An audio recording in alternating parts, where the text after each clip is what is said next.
Festival Kopi Al-Munawar digelar di Perkampungan Arab Al-Munawar, kawasan 13 Ulu, Palembang. Festival kopi yang baru pertama kali digelar ini bertujuan untuk lebih memperkenalkan kopi asli Sumsel, serta untuk meningkatkan kunjungan wisatawan. Menurut Irene Kamelin Sinaga, Kepala Dinas Pariwisata Sumsel, sejak tahun 60-an Kampung Al-Munawir dikenal dengan produksi kopinya. Dan diharapkan ke depannya kopi lokal Sumsel tidak hanya berdiri sendiri, namun dapat dilakukan kolaborasi dengan kopi di luar Sumatera.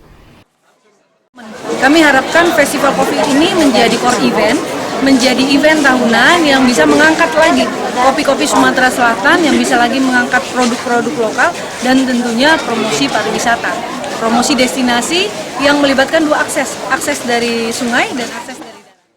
Sementara itu Asep, salah satu peserta penggiat kopi, berharap kegiatan ini dapat mengenalkan serta memajukan hasil olahan kopi Sumsel. Kita secara pribadi dan secara bisnis di Coffeeville juga sangat-sangat mendukung dengan adanya program-program ya memajukan kopi-kopi Sumsel dan harapannya tidak saat ini saja, 2 tahun, 3 tahun ke depan, dan pengennya sih ini jadi agenda tahunan kita Festival Kopi Sumatera Selatan ini. Mega Dwi Handayani, Sriwijaya TV.